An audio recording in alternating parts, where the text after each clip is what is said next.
Super. Eh bien, bonsoir. Voilà, on va commencer notre étude biblique.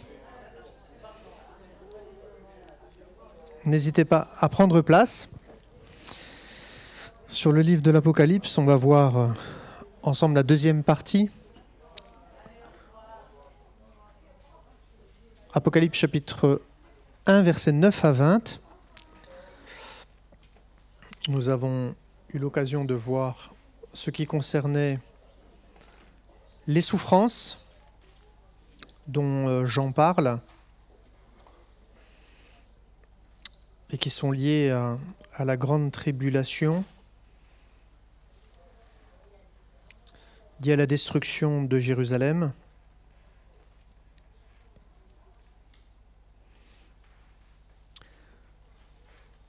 Et on va lire ensemble.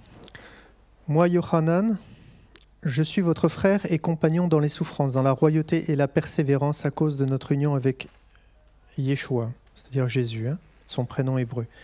J'ai été exilé à Patmos pour avoir annoncé le message de Dieu et pour avoir rendu témoignage de Yeshua. Le jour du Seigneur, l'Esprit me saisit et j'entendis derrière moi une voix forte comme une trompette, disant « Écris sur un rouleau ce que tu vois et envoie-le aux 7 communautés messianiques, à Éphèse, à Smyrne, à Pergame, à Thyatire, à Sardes, à Philadelphie et à Laodicée. » Je me retournai pour voir qui me parlait, et m'étant retourné, je vis 7 ménorotes d'or. Et parmi les ménorotes se tenait comme un fils d'homme, vêtu d'une robe qui descendait jusqu'à ses pieds, et d'une ceinture d'or autour de la poitrine. Sa tête et ses cheveux étaient blancs, comme de la laine blanche, comme la neige. Ses yeux étaient comme une flamme ardente. Ses pieds brillaient comme du cuivre poli, que l'on aurait raffiné dans une fournaise, et sa voix sonnait comme celle des grandes eaux. Dans sa main droite, il tenait 7 étoiles. De sa bouche sortait une épée affilée à double tranchant, et son visage ressemblait au soleil qui brille dans tout son éclat. Quand je le vis, je tombai à ses pieds comme mort. Il posa sa main droite sur moi et me dit « N'aie pas peur, je suis le premier et le dernier, le vivant. J'étais mort, mais regarde, je vis maintenant et pour toujours. Je détiens les clés de la mort et du Sheol.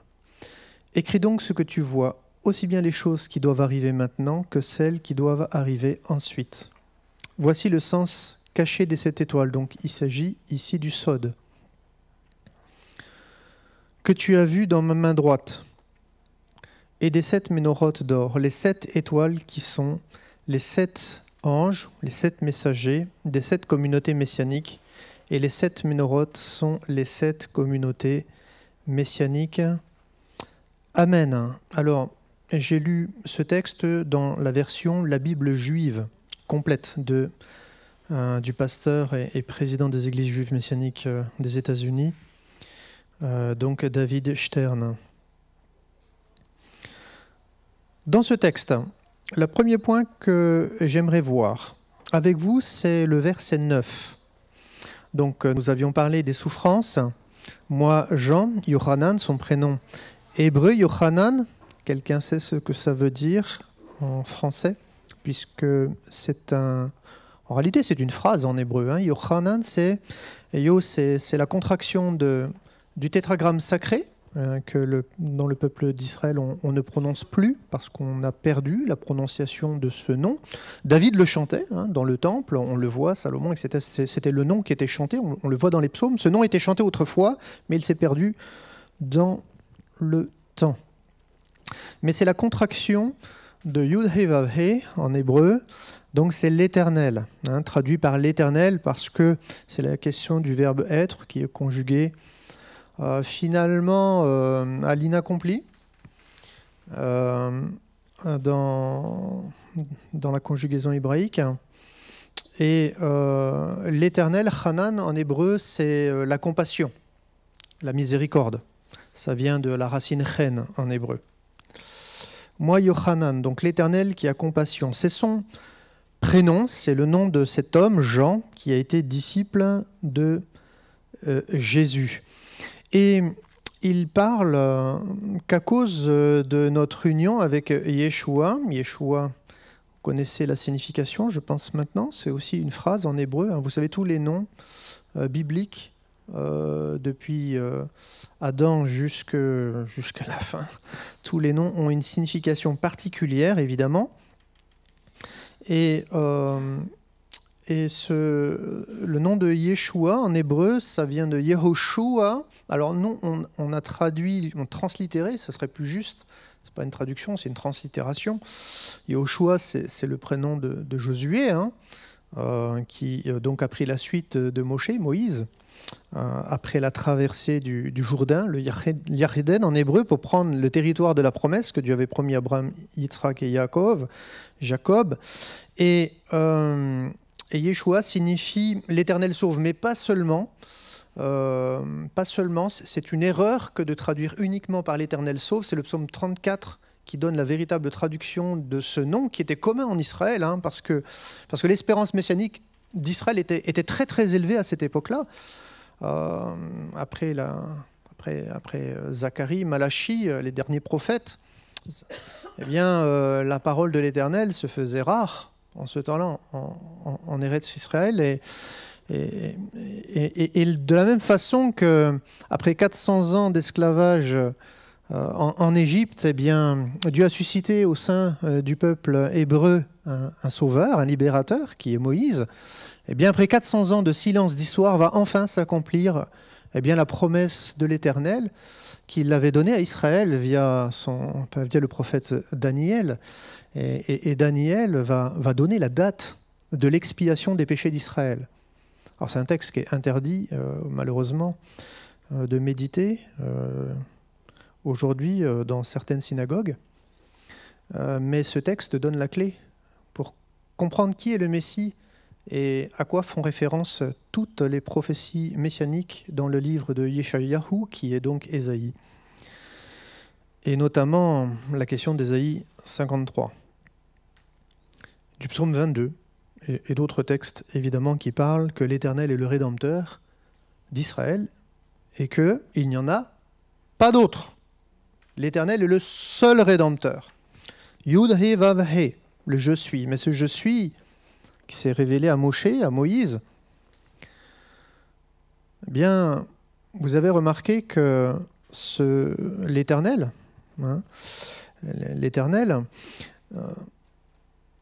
la Bible dit qu'il est aussi le Seigneur, Adonai. Et c'est lui qui va racheter Israël de ses transgressions. Pourtant, l'Éternel avait donné toutes sortes de prescriptions. Il avait demandé à Moïse de construire un sanctuaire, un tabernacle, il y aura un temple ensuite, pour présenter à l'Éternel toutes sortes de sacrifices pour l'expiation des péchés. Parce qu'effectivement, comme vous l'avez entendu précédemment, lors de la réunion d'évangélisation, le péché sépare l'homme de Dieu. Dieu est saint, l'homme est pécheur. Il n'y a pas de relation possible entre Dieu et l'homme. Mais, à travers les sacrifices expiatoires dans le temple, eh bien, le peuple juif avait la possibilité de s'approcher de Dieu et d'être en communion avec Dieu. Par le sang, ça pouvait être du bouc expiatoire, des agneaux pour la fête de Pessah, d'un agneau. Et il y avait toutes sortes de sacrifices, un jeune taureau par exemple, pour le sacrificateur, le souverain sacrificateur lors de Yom Kippour. Il y avait deux boucs aussi. Donc il y avait toutes sortes de sacrifices, il y avait même les sacrifices perpétuels. Mais voilà que l'Éternel annonce quelque chose à Israël via son prophète Daniel, c'est que après les 70 septénaires d'années, qui est lié à la promesse de la reconstruction de Jérusalem par Artaxerxès, dit Longuemain, eh bien, à partir du moment donné où l'édit va être promulgué, Dieu déclare solennellement qu'il va y avoir 70 septénaires d'années, c'est-à-dire 490 ans. Et avant l'accomplissement des 490 ans, au bout de 483 ans, Daniel 9, versets 24-27, eh bien, le Messie, loin de l'Éternel, le Messie sera retranché. Et il n'aura pas d'autre successeur. Et c'est lui qui amènera la justice éternelle, c'est lui qui va expier les fautes d'Israël et des nations. Et malheureusement, après lui, bien, viendra un peuple avec un chef qui viendra détruire le sanctuaire et la ville sainte. Et cela s'est passé en l'an 70 de l'ère chrétienne. Et Yeshua ne signifie pas simplement l'Éternel sauve, mais signifie en hébreu shua, c'est un verbe qui signifie crier au secours. C'est un appel à la délivrance. Et c'est la prière un peu machanata. Machanata en hébreu, c'est viens, sauve-nous, ô Dieu. Oshiana, pardonnez-moi, Oshiana, c'est sauve-nous, ô Dieu. Et Maranatha, c'est viens, viens Seigneur Jésus, c'est-à-dire que le Messie vienne pour sauver le monde. Alors évidemment, comme pouvait le dire Rabbi Shimon Bar Yochai qui a écrit le Zohar, ou comme le Rambam, vous savez, Elohim, ce n'est pas simplement un pluriel de majesté, mais c'est aussi un pluriel de personnes. Et Elohim est à la fois père, il se révèle comme père dans l'histoire humaine, il est Avinu, il est le Avinu du peuple juif et de tous ceux qui espèrent en lui, greffé sur l'olivier franc d'Israël. Il est également Elohim, il est également Dvar Elohim, vous avez cette expression que les Juifs connaissent très très bien dans la Bible. Dvar Elohim, c'est quoi ? C'est la parole de l'Éternel. Elohim est à la fois un père, il est à la fois parole, mais il n'est pas que ça. Il est aussi roi, le roi Elohim. Donc il est esprit. Et Dieu se révèle comme père, parole, esprit. Et l'acte de dire de Dieu, qui est l'acte créateur, que la lumière soit le monde, et la lumière fut, bien l'acte créateur de Dieu s'est fait chair. Dieu, cet acte créateur, cet acte de dire, il dit et la chose arrive, il ordonne, elle existe, et c'est par le souffle de sa bouche, c'est ce que représente le Yud He Vav He, eh bien ce je suis est venu au milieu des hommes. On retrouve d'ailleurs dans le livre de Daniel ce fils de l'homme qui apparaît sur les nuées, et il va y avoir des trônes qui vont être dressés, l'ancien des jours qui va s'asseoir, et puis le prophète va voir au milieu, sur les nuées, venir quelqu'un qui a l'apparence du fils de l'homme et qui va s'asseoir à la droite. Et bien sûr, c'est ce je suis qui s'est fait chair, c'est la personne de Yeshua, de Jésus, qui est fils de l'homme et fils d'Élohim, fils de Dieu. Et pourquoi venir sur la terre ? Parce que la Torah, elle nous montre une direction. Le sens, c'est quoi ? C'est que si vous voulez avoir une relation personnelle avec Dieu, il faut payer un prix. Alors, pour l'instant, c'est des boucs, c'est des agneaux, c'est un taureau, c'est des tourterelles, c'est très bien. Le problème, c'est que le cœur de l'homme ne change pas. Or, il y a une promesse que Dieu fait à Israël dans Jérémie 31-31. C'est qu'il donnera quoi ? C'est le mystère de la nouvelle alliance. Et cette nouvelle alliance, c'est quoi ? Jérémie 31-31. Eh bien, il fera une nouvelle alliance avec Israël. Et au-delà d'Israël, les nations, parce que Israël est appelé à être une lumière parmi les nations. Et par la grâce de Dieu, parce que Dieu aime le monde, eh bien la Bible dit qu'il n'est pas venu pour le condamner, mais le sauver.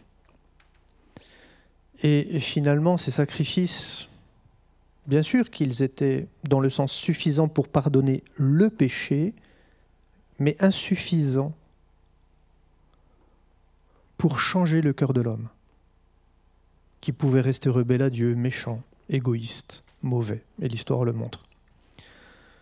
D'où le fait qu'il fallait toujours réoffrir chaque année les mêmes sacrifices pour les péchés. Mais Dieu ne pouvait pas se satisfaire du sang animal. Alors vous connaissez l'expression « qui mieux que Renault peut réparer votre Renault ?» Qui est mieux placé que le Créateur pour réparer ce qu'il a créé ? Pardonnez-moi, mais quand votre voiture, si c'est une Renault, tombe en panne, vous allez l'amener là où vous l'avez acheté, chez le concessionnaire Renault. Eh bien, comme l'homme dysfonctionne, qu'il tombe en panne, qu'il est méchant, mauvais, égoïste, trompeur, irreligieux, fanfaron, eh bien, il a besoin de retourner vers son Créateur. Amen. Et qu'est-ce que Dieu fait pour réparer le cœur de l'homme? Ben, il accepte de venir. C'est dingue, c'est une folie. C'est ce que dit la parole de Dieu. C'est une folie pour ceux qui périssent. Mais c'est la grâce de Dieu pour le salut de quiconque croit. Du juif d'abord et du grec. Et on bénit le Seigneur parce que c'est quand même c'est à travers Israël que le salut s'est manifesté. Amen. Yeshua, c'est « Je crie à l'Éternel, il est ma délivrance, il est mon secours », comme pourra le chanter David. Et il est celui qui nous pardonne. Amen. Il n'y a plus besoin d'aller à Jérusalem pour offrir des sacrifices, c'est fini. Dieu a remplacé un culte par un autre. Parce qu'il y en a un qui ne pouvait pas le satisfaire pleinement. Par contre, le sang de son Fils lui satisfait pleinement. Et ce sang a pu purifier ce tabernacle qui n'a pas été construit par la main des hommes, comme Dieu l'a dit à Moïse, construit un sanctuaire d'après le modèle que je t'ai montré sur la montagne. Ce n'est pas un changement de religion, c'est l'accomplissement des prophéties. Mais Jésus n'est pas que le sauveur du monde, il n'est pas que l'agneau de Dieu qui ôte le péché du monde, à l'image de l'agneau de Pessah, mais il est aussi le bouc expiatoire, le bouc de Kippour. Et en cela, il va régner dans ce monde. Et ça sera le tikkun olam, la réparation de ce monde, quand il reviendra sur les nuées. C'est quelque chose d'extraordinaire, parce que le problème du christianisme, c'est d'avoir opposé la grâce et la loi, c'est d'avoir opposé Moïse et Jésus-Christ, ce qui est ridicule. Mais ce qui est dingue, vous remarquerez le point suivant, c'est que dans le livre de la Révélation, de l'Apocalypse, du dévoilement, littéralement, c'est Idgalut en hébreu, c'est le dévoilement, donc c'est le dévoilement du Messie, eh bien, on s'aperçoit une chose, c'est que quand Moïse monte sur la montagne, Moïse, au Sinaï, on n'est pas encore sur le territoire de la promesse, on est en marche vers la promesse. Jésus reviendra, lui, quand il reviendra en gloire sur les nuées, le Messie, qu'il posera les pieds sur la montagne des Oliviers, comme il est écrit dans le livre de Zacharie, pour sauver Jérusalem des nations, de la haine des nations, et il mettra un terme à la folie de l'antisémitisme et de l'antisionisme. Eh bien, c'est incroyable, c'est que Moïse, il va aller rencontrer l'Éternel. C'est Dieu qui l'invite à monter sur la montagne. Là encore, vous avez remarqué, c'est pas Moïse qui veut bâtir une religion pour aller vers Dieu, non. C'est Dieu qui appelle son peuple à aller lui offrir une fête en l'honneur de l'Éternel. Et donc c'est Dieu qui invite ce peuple qu'il va racheter à main forte et à bras étendus. Et vous remarquez que c'est Dieu qui initie lui-même ce rapport avec Israël, comme il appelle Abraham. Et finalement, vous remarquez une chose, c'est que quand Moïse monte sur la montagne, on voit que Dieu s'enveloppe d'une épaisse nuée, la Bible dit, une épaisse nuée, c'est-à-dire qu'on ne peut pas voir Dieu. L'homme ne peut pas le voir. Par contre, lorsqu'il reviendra sur les nuées. Et qu'est-ce que là il est écrit? Tout œil le verra. Au Sinaï, il était enveloppé d'une nuée épaisse. Personne ne pouvait voir Dieu. Mais lorsque le Messie reviendra en gloire, alors, eh bien, on pourra voir l'Éternel des armées dans toute sa gloire pour enfin, eh bien, mettre un terme aux activités de l'adversaire dans ce monde et à la haine des nations contre le peuple juif et tous les disciples du Messie.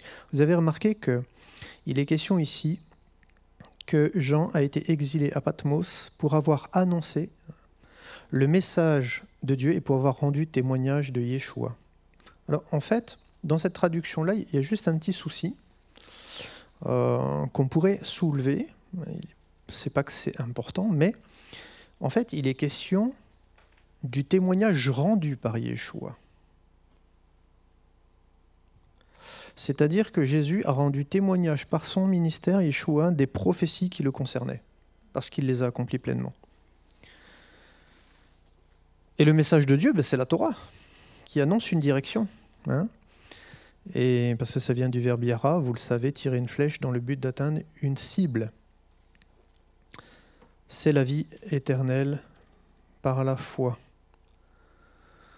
Alors, Jean se trouve sur l'île de Patmos à cause de la parole de Dieu, du témoignage de Jésus. Il est question même, dans une autre traduction, du commandement de Dieu. Dans le livre de la Révélation, toujours un peu plus loin, on retrouve cette expression, Apocalypse 12, verset 17. Regardez ce qui est écrit, un peu plus loin. Le dragon furieux contre la femme, le dragon c'est le serpent ancien, hein. C'est le serpent fuyard, le serpent des mers, c'est-à-dire c'est Satan. Le dragon furieux contre la femme, cette femme qui est dans le livre de l'Apocalypse 12, si vous lisez ce texte, eh bien c'est Israël. C'est l'épouse du Messie, c'est l'épouse de l'Éternel. Et elle va mettre au monde un enfant. C'est la promesse que Dieu va faire à Abraham. Quelle est la promesse que Dieu va faire à Abraham? Il dira, je te donnerai une descendance nombreuse, n'est-ce pas? Compte. Essaie de compter le sable de la mer. Et puis, il n'y a pas que le sable de la mer, mais il y a aussi les étoiles dans le ciel. Amen. C'est-à-dire, il y a un peuple qui portera une dimension terrestre et une identité terrestre, et il y a un peuple qui va apporter une identité céleste. La volonté de Dieu, ce n'était pas que ces deux identités s'opposent. Parce que le salut, il est d'abord pour Israël, et seulement après pour les nations. Et gloire soit rendue à Dieu, c'est que les premiers qui sont rendus, qui ont reconnu leur Messie, ce n'était pas les nations, hein. C'est le peuple d'Israël qui a reconnu son Messie, il y a 2000 ans. Alors, cette femme, la femme, l'épouse du Messie, Israël, on voit que le dragon furieux contre la femme parce qu'il n'a pas réussi à détruire celui qui naîtra d'elle. Pourquoi je parlais d'Abraham? Parce qu'à travers la promesse, je rendrai ta descendance nombreuse, plus nombreuse que le sable de la mer. Dans la promesse, il y a quand même quelque chose qui est important. Il dit que toutes les familles de la terre, et nous c'est traduit comme ça, seront bénies en ta postérité. C'est très très mal traduit. Parce qu'en réalité, ils seront bénis à travers celui qui naîtra de sa postérité. Et il est question du Messie, évidemment. Donc il est question du germe de l'Éternel. Et c'est Myriam, une juive, qui va être porteur de ce germe divin. Voici la jeune vierge sera enceinte, la jeune fille, Alma. Mais la jeune fille, quand on utilise ce nom hébreu, Alma, c'est qu'elle n'est pas mariée. Une jeune fille qui n'est pas mariée en Israël, c'est une vierge. Le dragon furieux contre la femme alla combattre le reste de ses enfants. Donc c'est qui? C'est les enfants d'Israël, hein. Ceux qui gardent les commandements de Dieu, c'est-à-dire la Torah de Dieu, et qui rendent témoignage de Jésus. Aujourd'hui, le christianisme s'est construit comme il s'est construit. C'est pour ça d'ailleurs que dans l'histoire, finalement le christianisme est large, hein, c'est un spectre très très large. Les catholicismes, orthodoxes, protestants, baptistes, anabaptistes, ménonites, méthodistes, pentecôtistes. c'est un méandre. Hein, voilà, alors nous on est pentecôtistes, mais honnêtement ça ne veut rien dire. C'est pas ça qui est important. Et pourquoi? Parce que le problème de ce rassemblement des nations quelque part construit sur la base de la foi d'Israël. Hein, on n'a rien à prétendre de quoi que ce soit. Mais le problème c'est qu'on n'a jamais considéré Israël par rapport à la foi. Et on s'est toujours construit en opposition. Mais comme le judaïsme s'est construit en opposition avec le christianisme pour survivre aussi, pour que l'identité d'Israël survive. Mais finalement, ça nous a porté préjudice, à nous comme à eux, parce que finalement, dans l'histoire, ça ne nous rapproche pas ni les uns ni des autres, et ça ne nous rapproche pas de Dieu, évidemment.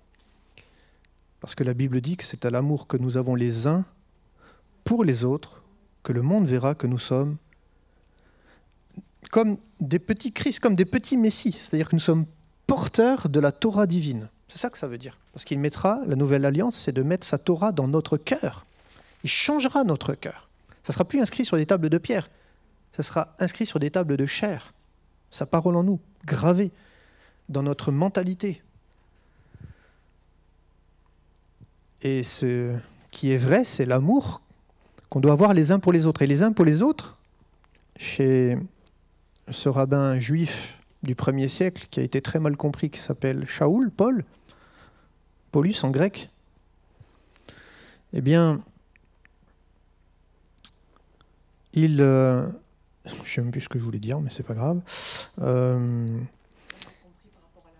Oui, l'amour les uns des autres. L'apôtre Paul emploie cette expression. Aimez-vous les uns les autres, encouragez-vous les uns les autres. Prenez soin les uns des autres, priez les uns pour les autres. Et il parle de ce mur d'inimitié, cette haine qui nous séparait, les juifs des non-juifs, dans l'histoire. Il a détruit ça à travers l'œuvre de la croix, afin de faire de nous un seul corps, le corps du Messie. Et finalement, l'amour, c'est la marque, c'est l'identité du vrai peuple d'Adonai Elohim. C'est la véritable identité. Bien sûr, ce n'est pas un amour que sentimental, pardonnez-moi, c'est l'amour de la vérité. C'est être attaché à la vérité et vivre selon la vérité. Et c'est ça, être dans l'alliance. Parce que vous avez remarqué que les alliances, c'est des paroles qui définissent un contrat entre Dieu et les hommes, des promesses, et qui permettent de vivre une vraie relation. Lorsque, évidemment, l'homme, parce que le problème ne vient jamais de Dieu dans l'histoire, il ne vient que de nous, lorsque l'homme demeure fidèle à l'Éternel, parce que lui, il est fidèle.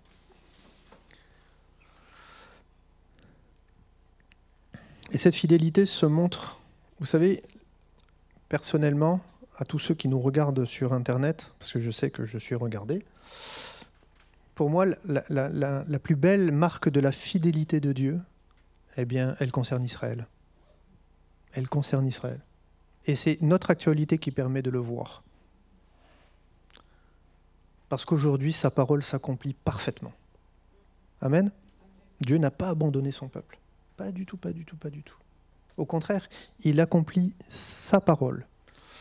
Et il rachètera l'impiété de Jacob. C'est clair et net dans la prophétie. Comme le dit le livre de Zacharie. Quand il viendra sur les nuées, ils vont tous le reconnaître. Ce sera la conversion nationale du peuple juif.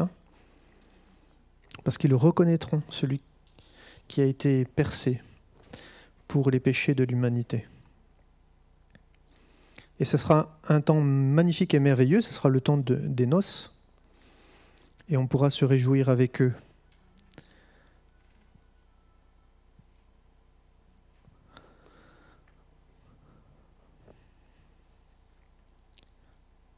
On va continuer notre lecture.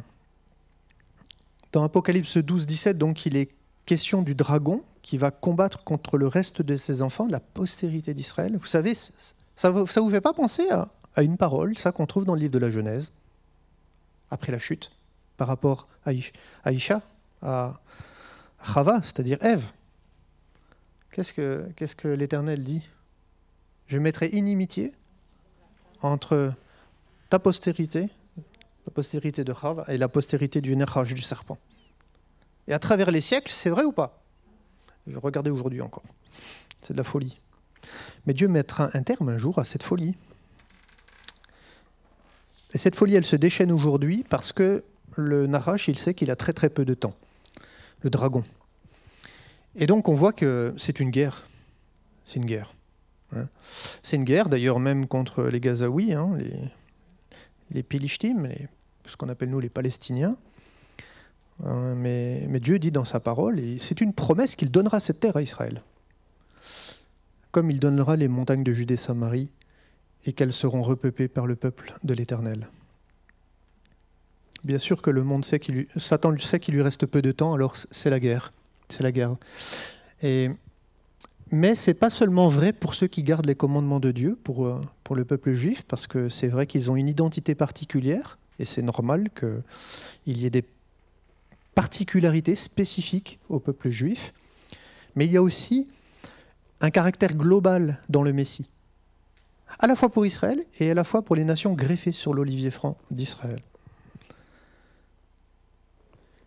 Et cette particularité, c'est le témoignage de Jésus. Ça veut dire c'est l'amour, c'est la vérité. On doit s'aimer les uns les autres. Ça veut dire que la véritable, c'est pas l'Église, mais vous savez, dans la Bible, même dans la Nouvelle Alliance, le christianisme a souvent opposé la synagogue et l'Église. Mais c'est une bêtise absolue, parce que dans le texte grec de la Nouvelle Alliance, en réalité, c'est le mot synagogue aussi. Donc, on dit des bêtises, souvent, soit par ignorance, soit par haine, j'en sais rien, soit par je ne sais pas quoi, inconscient, conscient, volontaire, involontaire, je ne sais, et j'accuserai personne. Mais l'amour, quand même, c'est la marque des disciples de Yeshua, de Jésus. Si nous ne sommes pas capables d'aimer le peuple d'Israël, alors qu'on est greffé dessus, c'est qu'il y a un problème. C'est qu'on a un problème avec le Messie. C'est qu'on a un problème avec la vérité. Ça veut dire qu'on n'appartient pas à cette vérité. Parce que Jésus a été très très clair. C'est à l'amour que vous avez les uns pour les autres que l'on verra, que sera prouvé que nous sommes véritablement enfants de Dieu. Un amour vrai, un amour sincère. Alors, il y a encore cette expression qu'on trouve dans Apocalypse 20, chapitres 1 à 6. Le livre de l'Apocalypse, je répète, c'est le livre du dévoilement. L'Éternel lève le voile, c'est le sod, c'est le mystère de Dieu.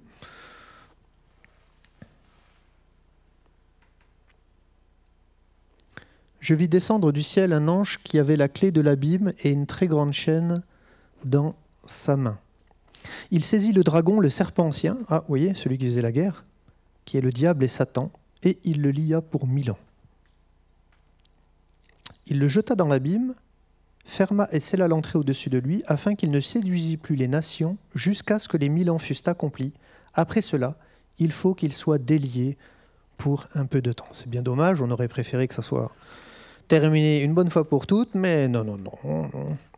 Dieu laisse libre chacun. De croire en lui, de ne pas croire en lui, chacun est libre. Mais à un moment donné, il y aura une limite à l'histoire humaine de toute façon.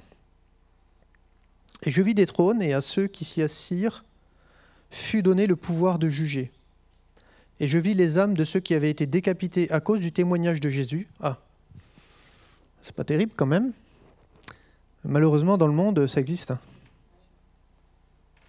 Et à cause de la parole de Dieu. Et de ceux qui n'avaient pas adoré la bête, ni son image, et qui n'avaient pas reçu la marque sur leur front et sur leurs mains. Ils revinrent à la vie et ils régnèrent avec Christ pendant 1000 ans.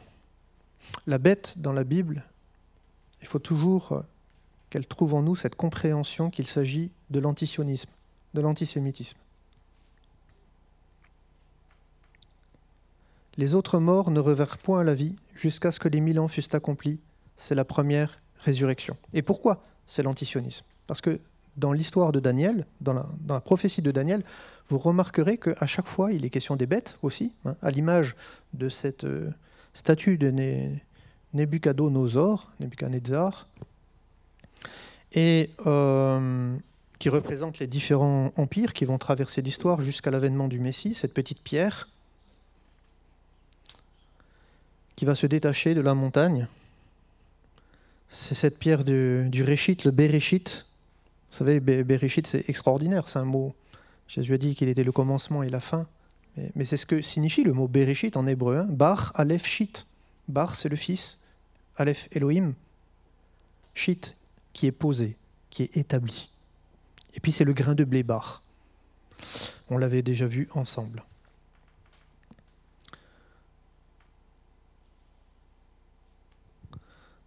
Alors, on voit que c'est quand même quelque chose d'extraordinaire. Ceux qui n'avaient pas adoré la bête ni son image, c'est normal, et qui n'avaient pas reçu la marque sur leur front et sur leurs mains. Ils revinrent à la vie, et ils régnèrent avec Christ pendant 1000 ans. Les autres morts ne revinrent point à la vie jusqu'à ce que les 1000 ans fussent accomplis. C'est la première résurrection.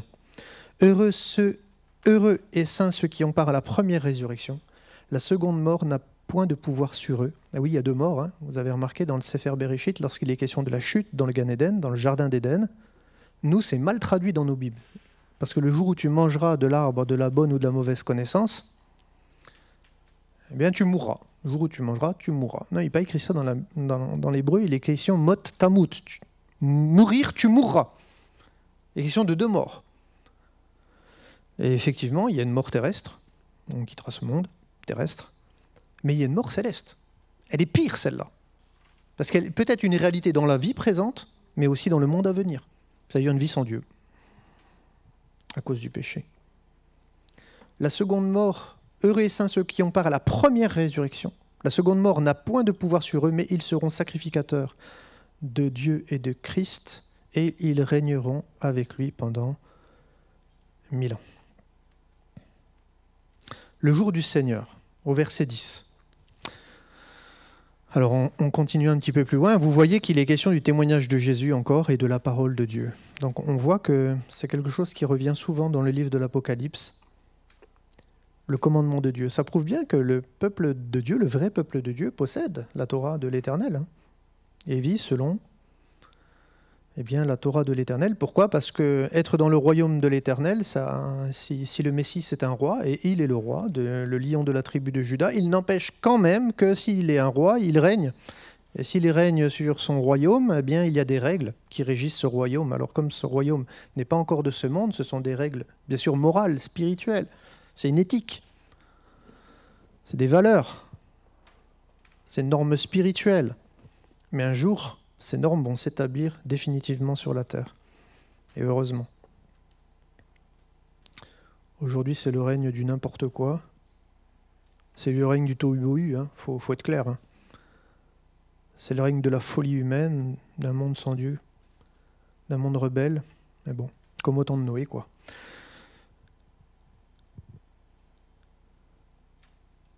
Le jour du Seigneur. Alors, il est question du jour du Seigneur. Vous avez remarqué au verset 10. Peut-être on peut le relire ensemble, ce verset 10. Pardon, je vais le relire. Il est 20h41. Vous avez encore un peu de patience ? En général, c'est 1 heure, l'étude biblique, mais je vais laisser la place un petit peu à des questions. « Je fus ravi en esprit au jour du Seigneur, et j'entendis derrière moi une voix forte, comme le son d'une trompette. » Vous avez remarqué ? J'entendis derrière moi une voix forte, comme le son d'une trompette. Dans le texte de l'Apocalypse, il est question des trompettes. C'est la voix de l'Éternel qui résonne à travers ses prophètes. Là, ici, il est question qu'il fut ravi en esprit au jour du Seigneur. Alors là, bêtement, les chrétiens ont dit, ça y est, le jour du Seigneur, c'est le dimanche. C'est ridicule, c'est pas biblique, mais c'est la folie lorsque on met Israël de côté. Alors c'est un des versets bibliques qui a conduit à toutes sortes de fausses interprétations. C'est l'un des 2 textes sur lesquels s'appuie le christianisme pour affirmer d'une manière péremptoire que la Nouvelle Alliance a aboli le Shabbat pour établir comme jour de repos le dimanche, ce qui est n'importe quoi. C'est une fake news, comme on dirait aujourd'hui. On l'a débusquée, celle-là. Aussi, la plupart des commentateurs indiquent que Jean aurait reçu ses révélations un dimanche. Vous ne le savez peut-être pas, mais on est en train de rentrer dans le Shabbat, là. Aussi, la plupart des commentateurs indiquent que Jean aurait reçu ses révélations un dimanche. Alors, il n'est pas question d'un jour de semaine ici. Il est question du jour de l'Éternel. Cette expression, en grec, se trouve enracinée chez tous les prophètes par Yom Adonai, c'est-à-dire le jour de l'Éternel, prouvant, s'il le fallait, l'arrière-plan juif du texte de la Révélation. Et pour cause, Jean est un juif qui parle d'un homme juif qui est Yeshua, Jésus, qui va établir son règne où ? En Israël et pas à Tokyo. Donc, Ésaïe 13,6. Il est écrit, par exemple, on retrouve cette expression, Yom Adonai, « Gémissez car le jour de l'Éternel est proche ». Yom Adonai. Il vient comme un ravage du Tout-Puissance. Je crois que... Ah non, je ne l'ai pas mis. Pardon. Je ne l'ai pas mis en vidéo. 13,6. Ésaïe 13,6. Puis il y a Ézéchiel 13,5, par exemple. Ézéchiel 13,5. C'est juste un texte. Vous n'êtes pas monté devant les brèches, vous n'avez pas entouré d'un mur la maison d'Israël pour demeurer ferme dans le combat au jour de l'Éternel. Le jour de l'Éternel, Yom Adonai, c'est une expression qui parle du jour où l'Éternel intervient en faveur d'Israël. et contre ses ennemis. Et à la fin, c'est ce qui va se passer. Si en l'an 70, Jérusalem et le temple ont été rasés, détruits, je crois que selon de mémoire, je dis ça, et peut-être ça peut être corrigé, mais il me semble qu'il y a eu 1 million de Juifs qui ont perdu la vie pendant cet épisode, qui a commencé en l'an 66 de l'ère chrétienne et qui a fini en l'an 73 de l'ère chrétienne par la prise de Masada. Mais à la fin de l'histoire humaine, quand le Messie va revenir, il va arrêter à nouveau les nations qui vont venir, à l'exemple du peuple romain, contre Israël. Et il va sauver Jérusalem. Amen. Il va sauver le peuple juif. Parce que c'est son peuple. Et qu'il y a un projet absolu, c'est le mariage, c'est les noces. Entre l'Éternel, l'époux, et l'épouse, Israël. Dont nous faisons partie par la foi, comme les étoiles dans le ciel. Parce que la Bible dit que le juste, il est comme l'étoile dans le ciel qui brille. Donc il y a 2 postérités en Abraham, une terrestre, une céleste.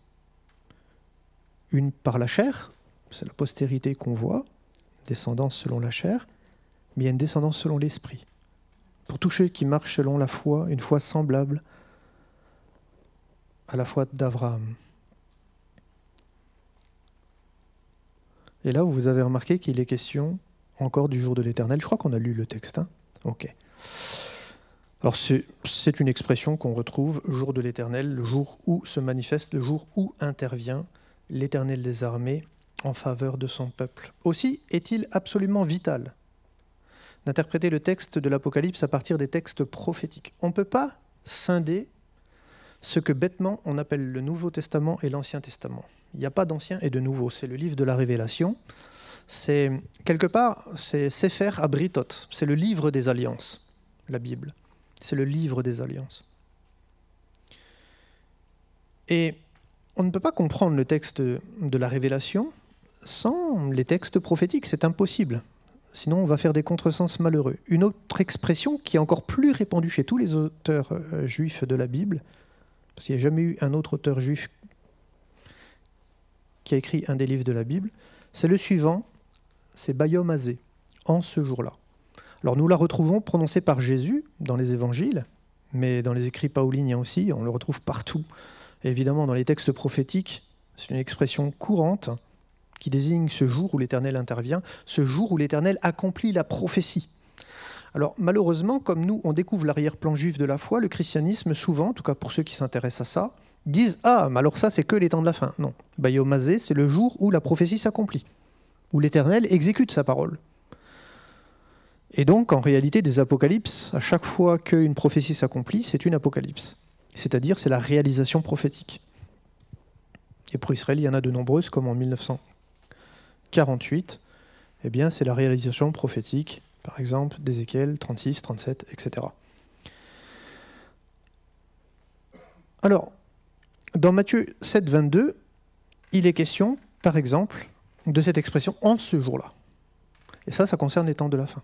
Quand le Messie va revenir, que chacun va devoir rendre des comptes pour le bien ou le mal qu'il aura fait. Plusieurs me diront en ce jour-là, donc c'est Bayom Hazé, Seigneur Adonai, Adonai, n'avons-nous pas prophétisé par ton nom, n'avons-nous pas chassé des démons par ton nom, n'avons-nous pas fait beaucoup de miracles par ton nom? De signes ou de prodiges, comme vous voulez traduire le mot miracle. Bon, on sait la réponse du Seigneur Yeshua. Retirez-vous de moi, vous tous qui commettez l'iniquité. C'est-à-dire que les gens utilisaient la bonne nouvelle de l'Évangile à leur propre fin, pour s'enrichir ou pour autre chose, pour une gloire ou j'en sais rien. Mais ils disent, retirez-vous de moi, vous tous qui commettez l'iniquité, vous tous qui êtes anomia en grec. Anomia, c'est être sans Torah. Voilà. C'est-à-dire que si on veut être dans l'intimité de Dieu, il faut vivre selon la Torah de Dieu. Bon, c'est clair et net, il n'y a pas de mystère. Or, Dieu a dit à Moshe une chose, c'est qu'il y aura un autre prophète après toi.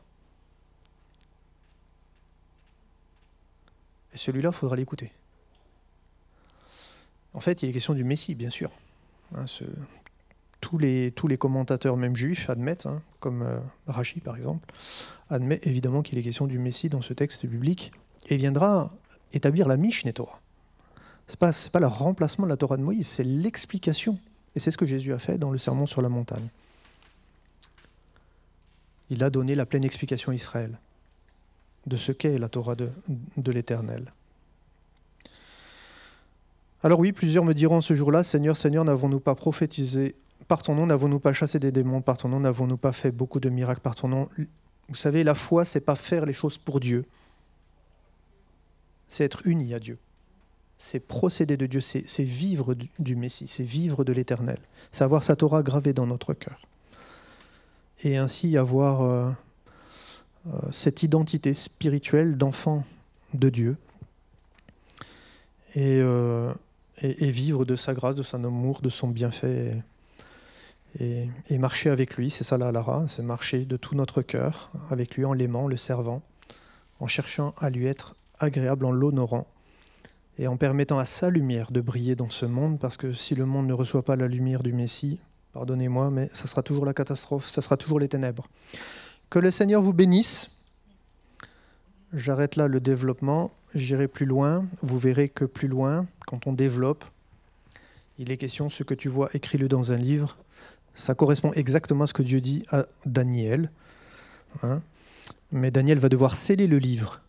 Et c'est quoi finalement le livre de la Révélation? C'est le décèlement du livre de Daniel. C'est la pleine explication de ce que signifie le livre de Daniel dans l'histoire. Et donc la révélation du « Je suis » du Messie. Ok. Donc, cette soirée s'arrête là. On découvrira d'autres choses vendredi prochain. Il est 20h50, ça va, je n'ai pas été trop long. Est-ce qu'il y aurait une ou deux questions ?